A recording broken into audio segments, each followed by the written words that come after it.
Yo soy Jennifer Orozco y voy a exponer sobre los mandatos de diferentes presidentes de Colombia relacionados con la guerrilla. Bueno, el primero es Alberto Lleras Camargo, que gobernó entre 1958 y 1962. Fue el presidente de Colombia en dos momentos cruciales de la historia del país. Como presidente de la República, él dio que participaran los conservadores y en su año de gobierno fue un control de orden público y de manejo de la situación económica. En 1956 los líderes del Partido Liberal y del Partido Conservador acordaron un nuevo periodo de transición durante los años 1958 a 1964, donde ambas agrupaciones se alterarían el poder y se distribuirían equitativamente los cargos públicos. Esto se le denomina el Frente Nacional y fue concebido como una forma de terminar de una vez por todas el conflicto bipartidista. El Frente Nacional cumplió las esperanzas del cambio que la paz había traído. Además, la práctica del Frente Nacional obstaculizaba la posibilidad de la participación de grupos políticos distintos a los partidos tradicionales, lo que desató los movimientos sociales y de las guerrillas del corte comunista y nacionalista. Bueno, estas son algunas fotos y estas son algunas frases célebres de él. La mayoría de colegios de las ciudades del país tienen nombres de estos presidentes, ya que se los pusieron en su honor, como que está ubicado en la ciudad de Villavicencio. Bueno, el siguiente presidente es Guillermo León Valencia, que gobernó entre 1962 y 1966.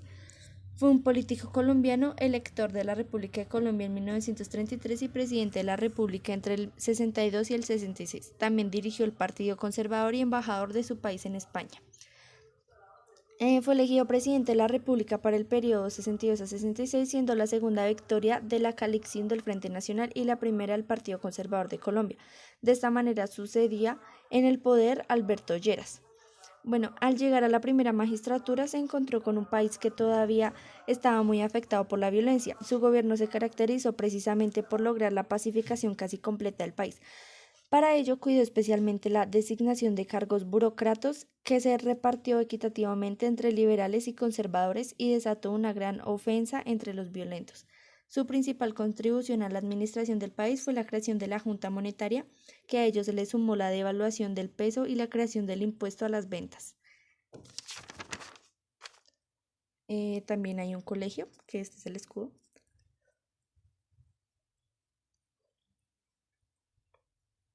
El siguiente presidente es Carlos Lleras Restrepo, del 1966 a 1970. Bueno, él fue participante del Partido Liberal y en su gobierno duró 4 años. Nació en Bogotá el 12 de abril de 1908 y murió en 1990 en Bogotá. El 1 de mayo, luego de haber sido varias veces senador, de haber sido designado jefe único del Partido Liberal, de haber estudiado en Europa y haber celebrado los acuerdos políticos y la llamada Gran Coalición, fue elegido presidente de Colombia y abanderó una campaña a la cual llamó Transformación Nacional. Con ella buscó generar una reforma económica a la gran envergadura. Reguló la inversión extranjera. Bueno, estas fueron como las cosas que él reguló acá en Colombia. Él reguló la inversión extranjera, suprimió el mercado libre de divisas y la diversidad de tasas de cambio, creó el impuesto de retención de fuente, inició el proyecto de interconexión eléctrica de Colombia, impulsó la reforma agraria, creando los departamentos de Risaralda y Quindío. También hay otro colegio que tiene su nombre y él es el que está en el billete de 100.000 pesos colombianos. El siguiente presidente es Misael Pastrana Borrero, de 1970 a 1974. Nació en Neiva el 14 de noviembre de 1923 y murió el 21 de agosto de 1997. Fue un político huilense del Partido Conservador, presidente de la República durante el último periodo presidencial del Frente Nacional. Bueno, el 6 de junio de 1988 ya era presidente y decidió suspender una gira a Estados Unidos después de escuchar un informe sobre la última erupción de violencia política sobre y las denuncias del gobierno. Bueno, él duró 9 días en Europa y durante esos días que él estuvo allá se produjeron casi 30 atentados terroristas y hubieron más de 100 muertos en choques entre la guerrilla y el ejército.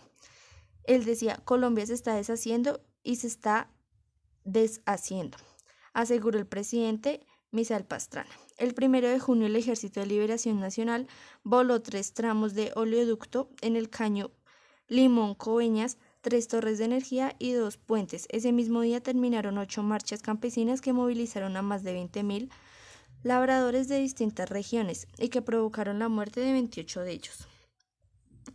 Todos esos sucesos ocurrieron fue porque el presidente iba a ir a Europa a arreglar unos problemas que él tenía allá y las FARC y todos los grupos armados hicieron eso para que él no pudiera viajar.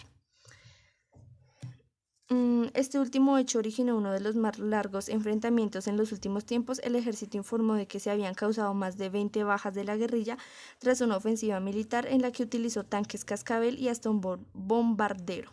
Se dijo que todo obedecía a un plan orquestado para impedir la gira del presidente por Europa y Estados Unidos.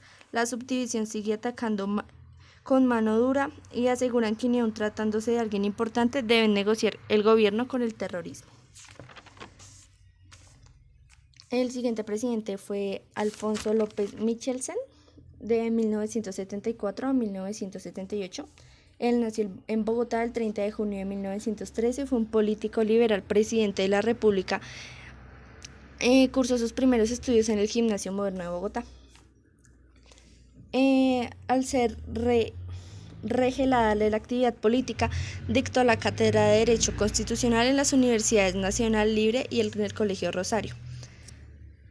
A raíz de los sucesos de septiembre de 1952, la casa de su padre en Bogotá fue incendiada y él y toda su familia tuvo que exiliarse a México, donde vivió casi 8 años. Durante esta época escribió la introducción al estudio de la Constitución Política de Colombia y a su regreso a Colombia en 1960, López Michelsen fundó el Movimiento Revolucionario Liberal en el MRL como expresión de rebeldía y con el propósito de resguardar el liberalismo de los riesgos que implicaba la instauración del bipartidismo en el poder. El siguiente presidente, bueno, aquí podemos ver las fotos de él. Él es el que está en el billete de 20.000 pesos. El siguiente es Julio César Turbay Ayala. Nació en Bogotá el 18 de junio de 1916 al septiembre de 2005. Fue un político, abogado y diplomático colombiano, integrante del Partido Liberal y presidente de Colombia en el periodo de 1978 y 1982. El periodo presidencial de Turbay Ayala coincidió con el crecimiento del movimiento guerrillero del M-19, así como el surgimiento de la violencia y el secuestro relacionado con el tráfico ilícito de drogas. Fue asimismo objeto de numerosos chistes e imitaciones humorísticas debido a que su voz nasal y su costumbre de usar corbatines, también por su aparente quietud y su falta de coherencia a la hora de responder a la prensa. La CIA en documentos desclasificados informaba que por su ascendencia libanesa y su falta de educación no era tomado en serio en las cumbres del poder. Su gobierno enfatizó la producción, la seguridad y el empleo con avances significativos en infraestructura, particularmente en el sector eléctrico. Sin embargo, sus políticas económicas no fueron exitosas, ya que los precios del café cayeron, en tanto que la inflación y la deuda exterior aumentaron, mientras que el empleo solo creció en el sector informal. Él es célebre por la frase que dice: en Colombia no existe ni un preso político. Otro colegio honora su nombre. El siguiente presidente es Belisario Betancourt, que gobernó de 1982 a 1986. Una frase muy célebre de él era: levanto una bandera blanca de paz para ofrecerle a todos mis compatriotas, tiendo mi mano a los alzados en armas para que se incorporen al ejército pleno de sus derechos. Con estas palabras pronunciadas el día de su posición como presidente, en agosto de 1982, Belisario planteó una nueva vuelta de tuerca a la política nacional al proponer una vía negociada como camino para acabar con el conflicto armado. Por esto, un mes después de su posición, mediante el decreto de septiembre, se creó la Comisión de Paz, inicialmente presidida por el presidente Carlos Lleras Restrepo. Al mismo tiempo, se puso en operación el Plan Nacional de Rehabilitación para aplicarlo en todas las zonas de violencia. La primera entrevista con el secretario de las FARC se realizó entre el 29 y el 30 de enero de 1983 en el Huila y se logró que por primera vez en la historia expresaran condena al secuestro, la extorsión y el terrorismo. Bueno, sin embargo, el primer día de proceso de paz, Betancur tuvo férreos opositores, entre ellos las propias fuerzas militares, cuyo máximo jerarca era el general Fernando Landazabal. No ahorró palabras para criticar la política de diálogos y las tensiones crecieron a raíz de las revelaciones sobre la composición del movimiento a muerte secuestradores. El siguiente presidente es Virgilio Barco Vargas, que es más conocido por esta caricatura. Nació el 17 de septiembre de 1921 en Cúcuta y murió en mayo de 1997. Entre 1986 y 1990 el país atravesó lo que algunos consideran la época más violenta de la historia de Colombia por cuenta del terrorismo y el desafío de narcotraficantes como Pablo Escobar y Gonzalo Rodríguez. Además, Colombia entró en una nueva etapa con el fin del M-19 como guerrilla. En el mandato de él fue como lo que se alborotó lo que es mi narcotráfico, y pues todo comenzó por Pablo Escobar en el mandato de él. El gobierno de Virgilio enfrentó con determinación esas dificultades con seguridad pública y sentó las bases para los procesos de reforma institucional y económica que tendrían lugar en el gobierno de sus sucesos. Las personas lo tenían a él con una muy buena imagen porque decían que era una persona muy noble. El siguiente presidente es Andrés Pastrana, de 1998 al 2002. El ELN cometió numerosas acciones bélicas durante la administración del presidente Pastrana, como la masacre de Sachuca, secuestros masivos, secuestro de la iglesia de La Marca y el secuestro del avión Fokker de Avianca, todo destinado para presionar al gobierno para desmilitarizar una zona del sur de Bolivia. El realizar un intercambio militar con guerrilleros presos por secuestrados, el ELN siguió financiando mediante la práctica del secuestro extorsivo. Al accionar uno de los paramilitares de las Autodefensas Unidas de Colombia, golpeó el ELN en zonas donde tradicionalmente tenía presencia. El ELN culpó en varias ocasiones al gobierno de haber sido negligentes frente al fenómeno del paramilitarismo en Colombia. Los diálogos de paz tuvieron varios inconvenientes, empezando por los roces del ministro de Defensa, altos mandos militares con el presidente Pastrana. Y pues el 13 de noviembre finalmente los militares se retornan completamente de la zona del Caguán para órdenes presidenciales, mientras que el comisionado de paz advierte que las FARC no reconocen el estatus de beliberancia. Acá también se realiza el secuestro de un avión donde viajaba Jorge Eduardo Turbay.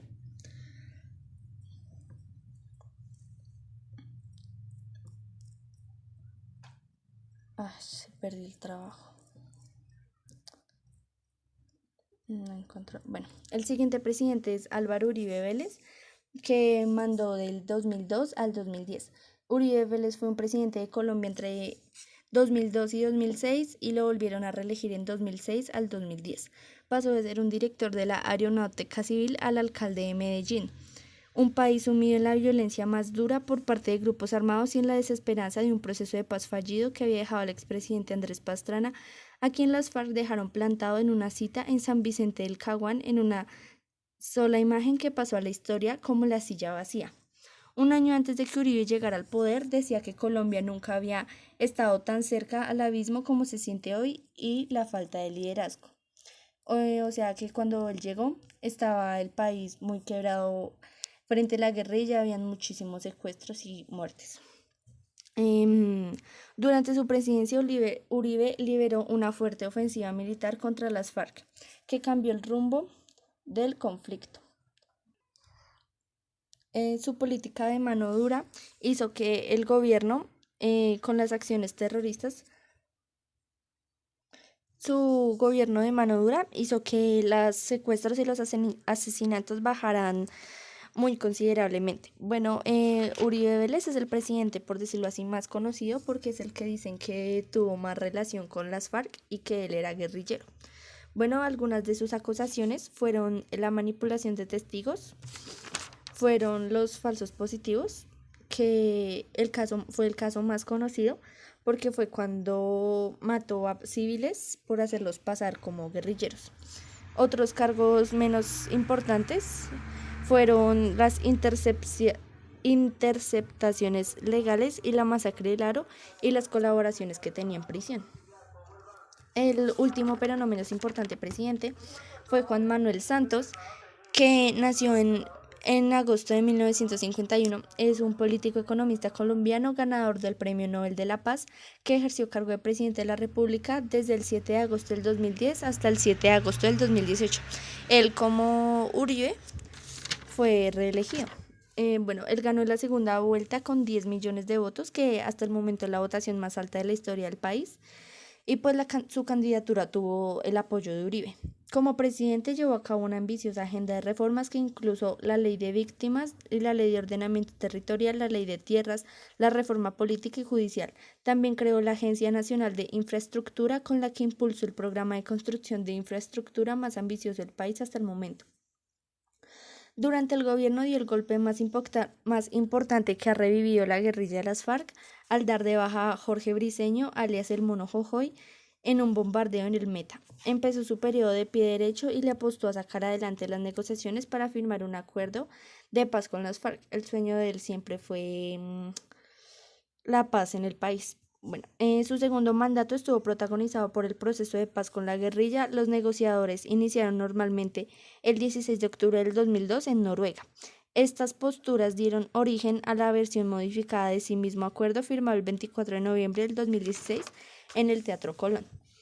A pesar de los resultados que pusieron, el 7 de octubre el Comité Nobel de Noruega otorgó a Santos el Premio Nobel de la Paz, el mismo que fue considerado como un empujón por parte de la comunidad internacional de negociadores con las FARC. Durante su gobierno también se abrió la mesa de negociación con el ELN, que inició el 7 de febrero en Quito, Ecuador, pero esta no se pudo dar. Una cosa que marcó su gobierno fue la venta del páramo de Santurbán, vendido hace 6 años por los santanderianos, que los Emiratos Árabes Unidos invertirían más de 100.000 millones de dólares para extraer oro de las minas. Santos dejó el poder el 7 de agosto del 2018 con un país más justo, moderno y seguro. Los 3 pilares con los que se había comprometido, el balance de su gobierno fue positivo y su sucesor fue Iván Duque, que es el presidente que está actualmente en Colombia. Muchas gracias por la atención prestada.